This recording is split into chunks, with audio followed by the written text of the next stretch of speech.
Thank you for listening to Americana.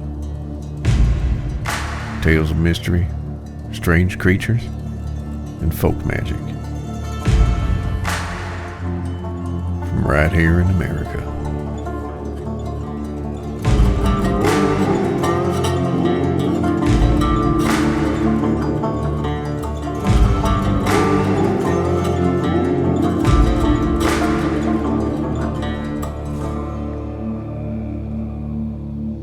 Today we're going to check in on our friend Pearl.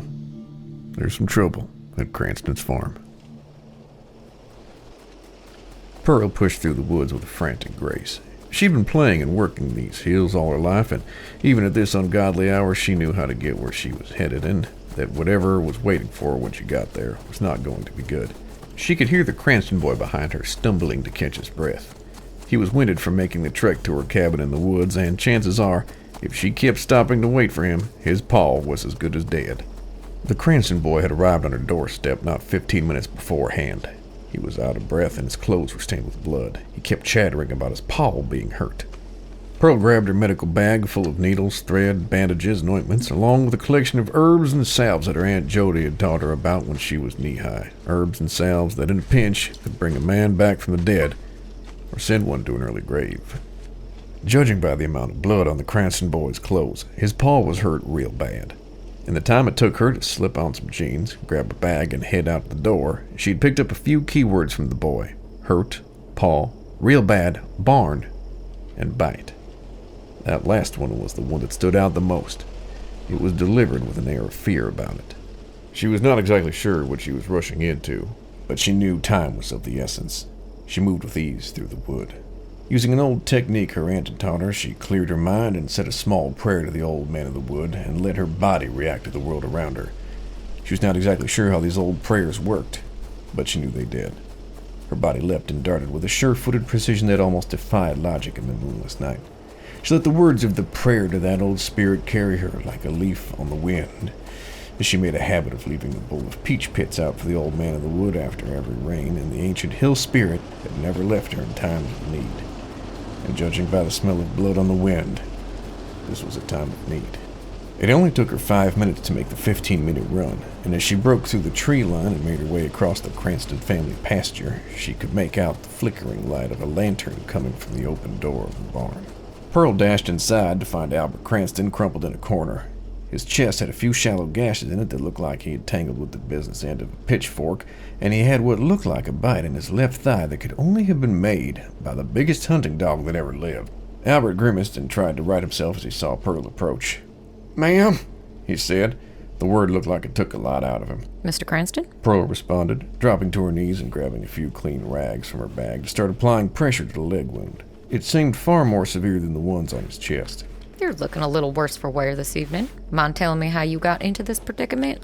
"A few hens had gone missing, so I was checking the coops to make sure all the doors were secure. When out of nowhere, this thing just attacked me."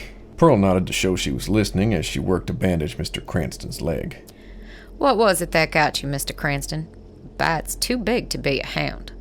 Mr. Cranston grimaced as Pearl tightened the bindings on his leg bandage. "It was the damnedest thing I ever seen, Doc. It looked like a big..." Pearl's hand stopped mid-bandage wrap. "What?" she said with the severity reserved for small children and old folks. Mr. Cranston could see by the look in her face that maybe it was not as far-fetched as he thought. Yeah, it looked like a big old fox, size of a pony at least." From outside the barn, a familiar yowling could be heard, and then another, and then another. Mr. Cranston looked towards the door with a fresh fear in his eye and said, Where's my boy? He was the one who went to fetch you." Before Mr. Cranston could finish his sentence, Pearl was already out the door of the barn and making her way towards the tree line. Her eyes adjusted to the darkness of the witching hour as she scanned the tree line for the Cranston boy.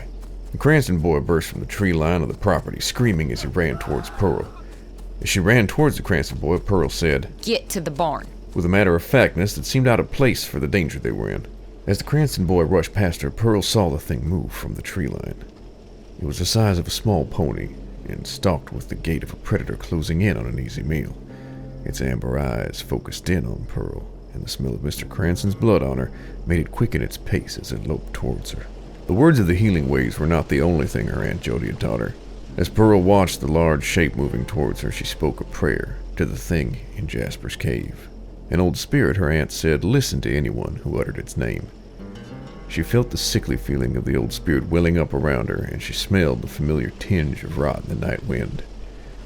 She knew there'd be a price to pay for calling on the thing that had called these hills home for longer than most folks had lived here. But right now her concern was the Cranstons and surviving the next few moments against the beast rushing towards her out of the darkness.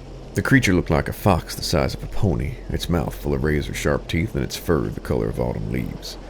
Its eyes betrayed a keen intelligence, and its tongue hung out of its mouth as it snapped its powerful jaws in an attempt to bite Pearl. Pearl's body bent at an unnatural angle, as if her ancestors shared some common kin with serpents. She heard the hissing laughter in the back of her mind and knew the thing in Jasper's cave had granted her its blessing. She weaved out of the way of another wild bite from the massive fox and grinned. She may make it to see another dawn, she thought, as she spun on the beast, her fingers now slightly elongated and her skin cooling rapidly. The giant fox lunged at Pearl, but she was ready and sunk her fingers into its flesh, causing the thing to jerk back in surprise and let out a yelp of pain. That's right, you varmint, Pearl said. Let's wrap this up. Pearl was now on the offensive. She jabbed with her newly elongated fingers. She knew that she would, as is the custom when dealing with the ancient beings of the wood, pay the price for this boon. But in this moment, she enjoyed the power she'd been blessed with, and seeing fear in the thing's eyes brought a little pang of joy. The spider-like poison that was oozing from her needle-like fingertips had already started to take effect on the giant fox creature. Its breathing was coming in sharp, labored gasps, and it was already moving slowly. Pearl launched another handful of deft jabs as she sunk her fingers into the beast's flesh over and over, each strike producing oozing rivulets of black blood that stained the fox's fur. She continued to stab it after it was already dead, and only stopped when she heard a voice behind her. Ma'am? The Cranston boy stood with a pitchfork in his shaky hands. He'd returned to help her. The barn light played off his now large black eyes as she fought to regain control of herself.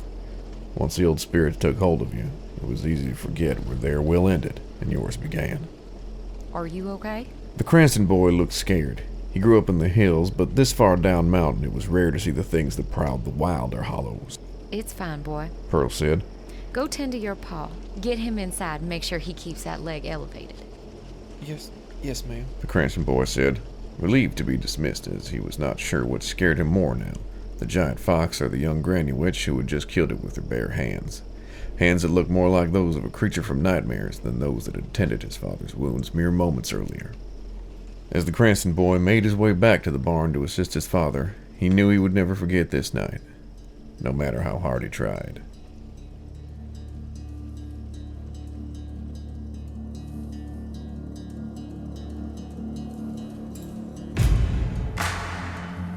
I'd like to thank you once again for listening to Americana. This episode brought to you by that old folk magic.